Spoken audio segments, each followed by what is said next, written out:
नमस्कार साथियों, मैं अरविंद कुमार आप सभी का स्वागत करता हूं आपके अपने YouTube चैनल एजुकेशन पर। साथियों, आज के इस वीडियो में मैं आपको इंडियन ऑयल में जो जूनियर इंजीनियर या ऑफिसर की जो वैकेंसीज आई है उनके बारे में इंफॉर्मेशन देने वाला हूं। तो इस वैकेंसी का जो एडवर्टाइजमेंट आया है वो आया है 12 सितंबर 2025 को। ठीक है, इस फॉर्म की हम इंपोर्टेंट डेट्स के बारे में बात कर लेते हैं। सबसे पहले तो ये फॉर्म जो ऑनलाइन भरना स्टार्ट हुआ है वो आपका 12/9/2025 से ये ऑनलाइन भरना स्टार्ट हो चुका है फॉर्म। ठीक है, इस फॉर्म की जो हम लास्ट डेट के बारे में बात कर लेते हैं तो इस फॉर्म की जो लास्ट डेट है वो है 28/9/2025 शाम को 5 बजे से पहले पहले। ठीक है, अब बात करते हैं हम एडमिट कार्ड की कि एडमिट कार्ड कब आएगा। तो एडमिट कार्ड आएगा आपका 16/10/2025 को। अगर हम बात करें सीबीटी की कि सीबीटी कब होगा, तो सीबीटी होगा 31/10/2025 को। पोस्ट मैंने आपको बता दी है, इसमें जो पोस्ट है वो जूनियर इंजीनियर या ऑफिसर की इसमें पोस्ट है। अब बात कर लेते हैं हम क्वालिफिकेशन की कि क्वालिफिकेशन क्या रहने वाली है इसमें। तो जो भी कैंडिडेट केमिकल, मैकेनिकल, इलेक्ट्रिकल और इंस्ट्रूमेंटेशन से जिन्होंने डिप्लोमा कर रखा है वो इस फॉर्म को भर सकते हैं। ठीक है, लेकिन आपको डिप्लोमा में एक बात का ध्यान रखना है, जो भी कैंडिडेट जनरल, ईडब्ल्यूएस और ओबीसी में नॉन क्रीमी लेयर से बिलोंग करते हैं उनका जो डिप्लोमा में परसेंटेज होना चाहिए वह 65% से कम नहीं होना चाहिए। ठीक है, जो कैंडिडेट एससी, एसटी और पीडब्ल्यूबीडी से बिलोंग करते हैं उनकी जो डिप्लोमा में परसेंटेज होनी चाहिए वह 55% से कम नहीं होनी चाहिए और जो डिप्लोमा होना चाहिए वह फुल टाइम रेगुलर डिप्लोमा होना चाहिए। ठीक है, बात करते हैं हम सैलरी की। तो इसमें जो सैलरी रहने वाली है वह 30,000 से 1,20,000 के बीच इसमें सैलरी रहने वाली है। ठीक है, जिन भी कैंडिडेट ने केमिकल से डिप्लोमा कर रखा है तो उनके डिप्लोमा में ये सभी सब्जेक्ट मेंशन होने चाहिए।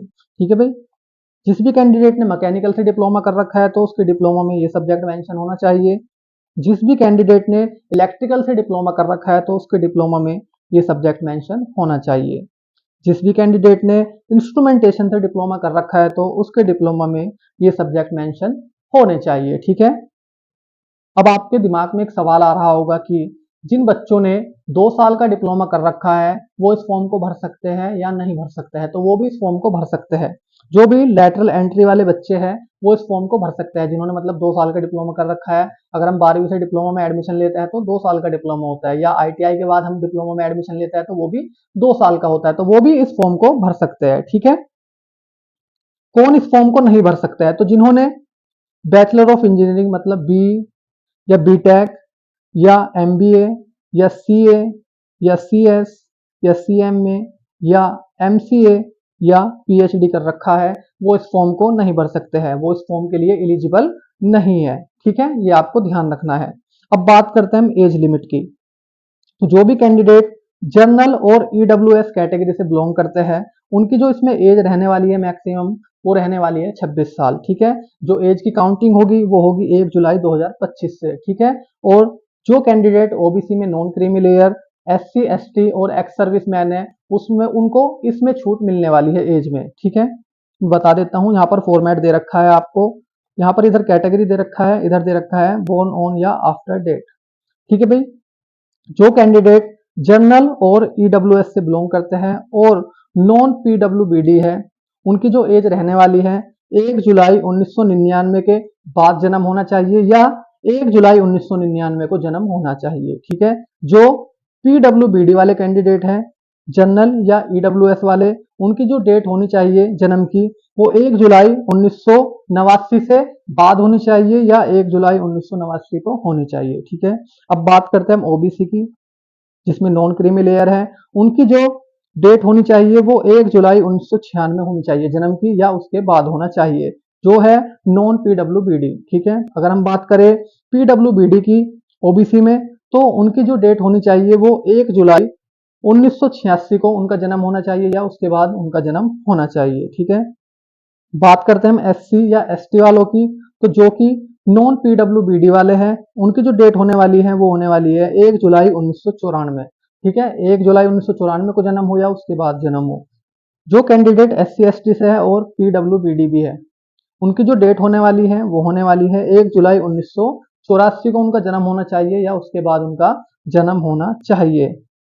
जो कैंडिडेट एक्स सर्विसमैन है या आपके कमीशन्ड ऑफिसर है इंक्लूडिंग ईसीओएस या एसएससीओ है उनको सरकार की गाइडलाइंस के अनुसार एज में छूट मिलेगी। ठीक है, ये इसमें दे रखा है। अब बात कर लेते हैं हम फीस के बारे में। तो भाई जो कैंडिडेट SC ST या PWBD से बिलोंग करते हैं उनकी फीस क्या है, इसमें माफ है। ठीक है, उनका ये फॉर्म फ्री है। लेकिन जो कैंडिडेट आपके जर्नल में आते हैं, ठीक है, उनके लिए, और जो OBC में आते हैं सॉरी, उनके लिए जो फीस रहने वाली है वो 400 रुपए फीस रहने वाली है। ठीक है, जो इनसे अलग है, जो SC ST या PWBD से अलग जो कैटेगरी है, उन सभी के लिए जो फीस रहने वाली है वो 400 रुपए रहने वाली है, जो कि आपकी नॉन रिफंडेबल है। ठीक है, ये आपको ध्यान रखना है। अब बात करते हैं हम रिजर्वेशन की, कि इसमें रिजर्वेशन मिलेगा या नहीं मिलेगा। तो भाई इस वैकेंसी में जो रिजर्वेशन मिलेगा वो मिलेगा OBC नॉन क्रीमी लेयर वालों को, SC वालों को, ST वालों को और EWS वालों को और PWBD वालों को इसमें रिजर्वेशन मिलने वाला है। ठीक है, और उनके पास वैलिड सर्टिफिकेट होना चाहिए, तभी इसमें वैकेंसी में उनको रिजर्वेशन मिलेगा। ठीक है, बात करते हैं हम सिलेक्शन प्रोसेस के बारे में कि इसमें सिलेक्शन किस प्रकार होगा। तो इसमें जो सिलेक्शन होता है वो 3 चरणों में होता है। पहले क्या होता है, आपका CBT होता है, उसके बाद आपका ग्रुप डिस्कशन मतलब GD, और फिर होता है आपका ग्रुप टास्क मतलब GT, ये एक साथ होता है। ठीक है, और जो तीसरा चरण है वो है आपका पर्सनल इंटरव्यू, जिसको कहते हैं PI। ठीक है, CBT के एग्जाम पैटर्न के बारे में थोड़ी सी बात कर लेते हैं। तो जो CBT का एग्जाम होता है वो क्या होता है, 2 भागों में डिवाइड रहता है। पहला होता है आपका डोमेन नॉलेज, मतलब जैसे मैंने इलेक्ट्रिकल से फॉर्म भरा है तो उसमें इलेक्ट्रिकल के 50 क्वेश्चन आएंगे, केमिकल से भरा है तो केमिकल के 50 क्वेश्चन आएंगे, मैकेनिकल से भरा है तो मैकेनिकल के 50 क्वेश्चन आएंगे। ठीक है, मतलब डोमेन नॉलेज होनी चाहिए। दूसरा जो सेक्शन होता है B सेक्शन, वो आता है आपका जनरल एप्टीट्यूड का। उसके अंदर 3 भाग होते हैं। एक होता है आपका क्वांटिटिव एप्टीट्यूड, उसके 20 क्वेश्चन आते हैं, मतलब मैथ्स के जो अर्थमेटिक मैथ होता है उसके। लॉजिकल रीजनिंग के 15 क्वेश्चन आते हैं, और आते हैं आपके verbal ability of English language, उसके 15 क्वेश्चन आते हैं। तो टोटल इसमें आपके 100 क्वेश्चन आते हैं। ठीक है जी, ये आपको ध्यान रखना है इसका एग्जाम पैटर्न। और जो निगेटिव मार्किंग रहती है वो रहती है 0.25 की, इसमें निगेटिव मार्किंग रहती है, मतलब 1/4 की इसमें निगेटिव मार्किंग रहती है। ठीक है, टाइम ड्यूरेशन की बात कर लेते हैं। तो इसमें जो टाइम ड्यूरेशन रहेगी वो 150 मिनट रहेगी, मतलब 2.5 घंटा। कितना, 2.5 घंटा। और जो PWBD वाले कैंडिडेट है उनको हर घंटे में 20 मिनट एक्स्ट्रा मिलेगी और कैंडिडेट से, मतलब जैसे जो PWBD वाले कैंडिडेट नहीं है उनको मिलेगा कितना, 2.5 घंटा। और इनको कितना मिलेगा, इसमें कहा है कि 20 मिनट पर आवर, मतलब हर घंटे पे 20 मिनट मिलेगी। तो ये आ जाएगा आपका 50 मिनट इनको क्या मिल जाएगी, एक्स्ट्रा मिल जाएगी। ठीक है, तो इनका जो टाइम रहेगा आपका PWBD वालों का, इनका टाइम रहेगा आपका 3 घंटे 20 मिनट। ठीक है, कितना रहेगा, 3 घंटे 20 मिनट इनका टाइम रहेगा पेपर का। और का रहेगा आपका 2.5 घंटे का टाइम। तो मैं उम्मीद करता हूं कि आपको ये इन्फॉर्मेशन अच्छे से समझ में आई होगी और मेरी वीडियो अच्छी लगी होगी। अगर आपको ये इन्फॉर्मेशन अच्छे से समझ में आई है तो आप मेरी वीडियो को लाइक कर सकते हैं और हमारे चैनल को सब्सक्राइब कर सकते हैं, जिससे कि आपको नई वीडियो का नोटिफिकेशन तुरंत मिल सके। तो आज के लिए इतना ही है, मिलते हैं अगली वीडियो में। धन्यवाद।